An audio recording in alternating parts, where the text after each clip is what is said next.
Hola, muy buenas tardes. Mi nombre es Alfonso Torres y hoy vengo a explicarte factores específicos y distribución de la renta. Bueno, hoy vengo a explicarte de un tema de una materia llamada Economía Internacional. Un tema que estamos viendo que se llama factores específicos y distribución de la renta. Entonces, este tema es simplemente teoría. Sí tiene práctico, ejercicio práctico, pero solamente quiero explicarte de una manera sencilla la parte teórica para que tú me puedas entender de una manera simple y concreta. Entonces, en el comercio internacional puede ser mutuamente beneficioso para las naciones implicadas en él. Sin embargo, a lo largo de la historia, los gobiernos han protegido sectores de la economía frente a la competencia de las importaciones. Por ejemplo, a pesar de su compromiso en principio con el libre comercio, Estados Unidos limita sus importaciones de acero, productos textiles, azúcar y otras mercancías. Si el comercio es tan bueno para la economía, ¿por qué existe oposición a sus efectos?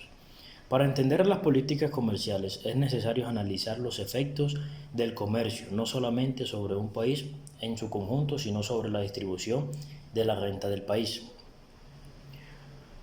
Por segundo, el modelo de los factores específicos fue desarrollado por Paul Samuelson y Ronald Jones como el sencillo modelo ricardiano, que supone una economía que produce dos bienes y que puede asignar su oferta de trabajo entre los dos sectores, a diferencia del modelo ricardiano.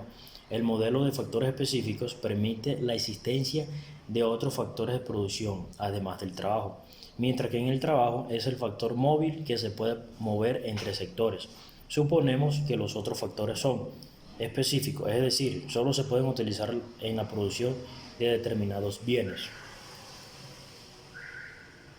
Por siguiente, quiero darte como el significado que es un factor específico.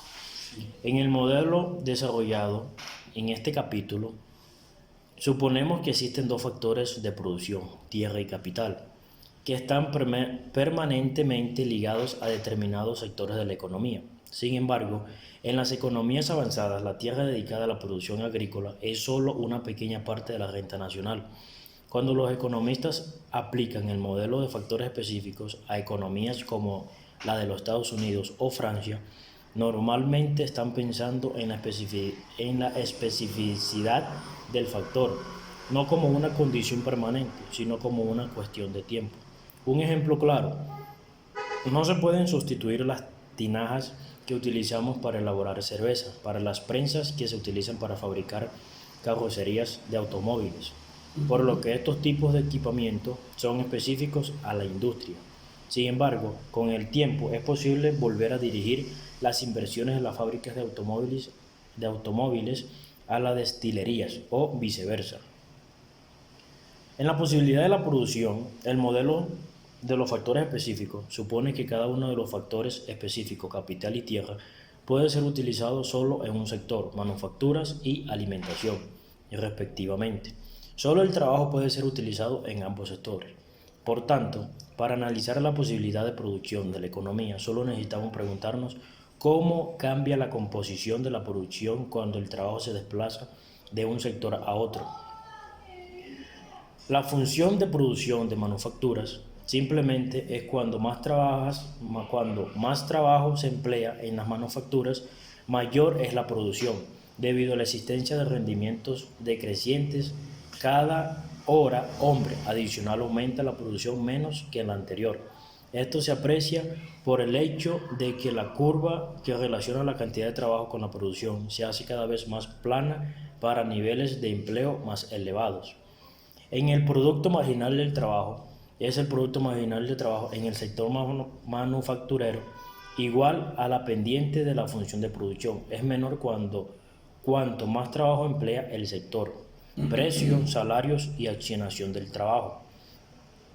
¿Esto qué quiere decir? Empecemos con una pequeña pregunta, que la voy a responder yo, obviamente, ¿ya? Simplemente, ¿cuánto trabajo se empleará a cada sector?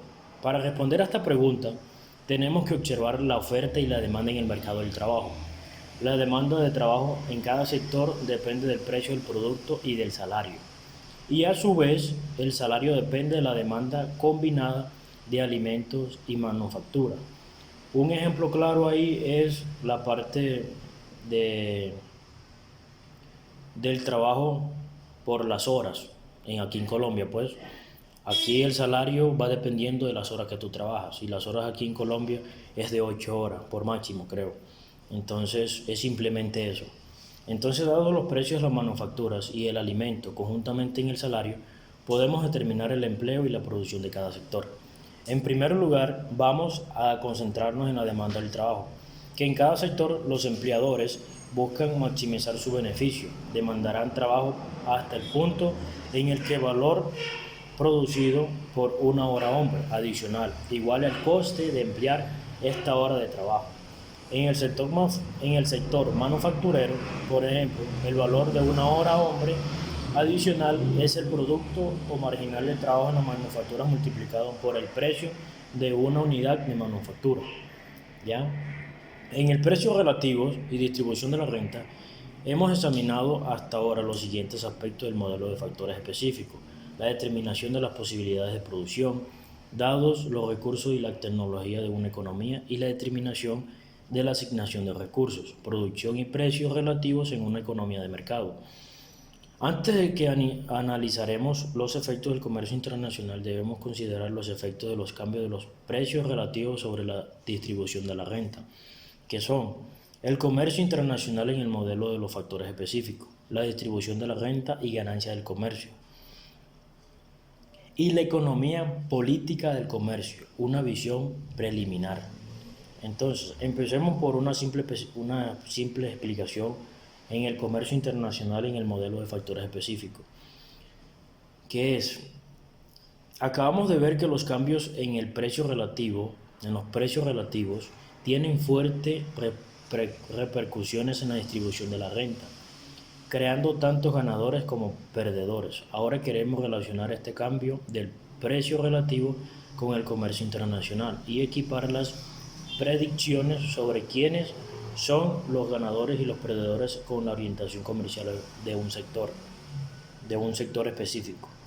Y en la distribución de la renta y ganancias en el comercio, hasta ahora hemos visto cómo se determinan las posibilidades de producción en función de los recursos y la tecnología, como la elección de lo que produce depende del precio relativo de las manufacturas, cómo los cambios del precio relativo de las manufacturas afectan a la renta real de los distintos factores de producción, y cómo afecta el comercio tanto a los precios relativos como a la respuesta de la economía de las variaciones de los precios relativos. Ahora nos podemos plantear en la pregunta crucial: ¿quién gana y quién pierde en el comercio internacional?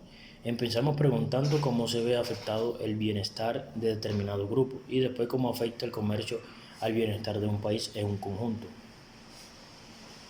Para evaluar los efectos del comercio sobre determinados grupos, el elemento clave es que el comercio internacional cambia dependiendo del precio relativo de los bienes que están intercambiando, ¿ya?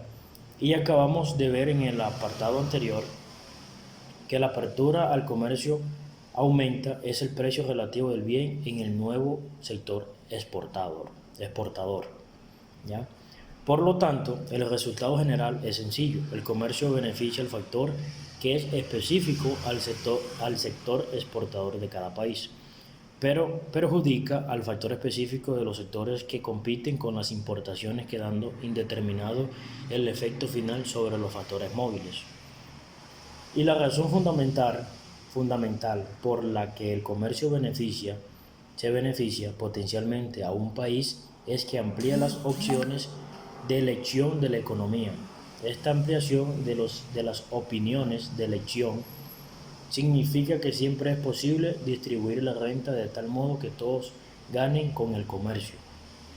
Y por último, es simplemente la economía política del comercio, una visión preliminar. En este caso tenemos tres principales razones por las que los economistas generalmente no ponen el énfasis en los efectos del comercio sobre la distribución de la renta. Primero, los efectos sobre la distribución de la renta no son específicos del comercio internacional. Todo cambió en la economía nacional, incluyendo el progreso tecnológico cambios en las preferencias de los consumidores, agotamiento de antiguos recursos y descubrimiento de nuevos, y así sucesivamente afectan a la distribución de la renta. Segundo, siempre es mejor permitir el comercio y compensar a quienes resultan perjudicados por él prohibirlo. Tercero, es aquello para quienes el aumento del comercio supone una pérdida están normalmente mejor organizados que aquellos para quienes supone un beneficio, porque los primeros tienden a estar más concentrados en las distintas regiones o industrias, supuestamente. Entonces, por lo tanto, muchos economistas, aunque reconocen los efectos del comercio internacional sobre la distribución de la renta, creen que es más importante poner el acento a las ganancias potenciales del comercio que en las posibles pérdidas para algunos grupos en un país. Y por último, la distribución de la renta y las políticas comerciales, como la diferencia entre esos dos elementos, en esos dos elementos. ¿Qué es? Es fácil ver porque los grupos que pierden con el comercio presionan a sus gobiernos para restringir el comercio y proteger sus rentas. Cabría esperar que los que ganan en el comercio presionarán tanto como los que pierden, pero este es un caso raro. En Estados Unidos y en la mayoría de los países, los que quieren limitar el comercio son más eficaces políticamente, y es un ejemplo claro, Estados Unidos, ¿ya? Que los que quieren ampliarlo, normalmente los que ganan con el comercio en un producto determinado son grupos mucho menos concentrados, informados y organizados que los que pierden. Si los productores y los consumidores pudieran tener igualmente representados sus intereses, esta política nunca habría sido promulgada. Sin embargo, en términos absolutos, cada consumidor resulta muy poco perjudicado. Con esto finalizo como la explicación de este tema y espero que me hayas podido entender la mayoría de lo que te pude explicar sencillamente y claramente. Entonces, muchas gracias y espero que todo se entendió de una manera sencilla. Gracias.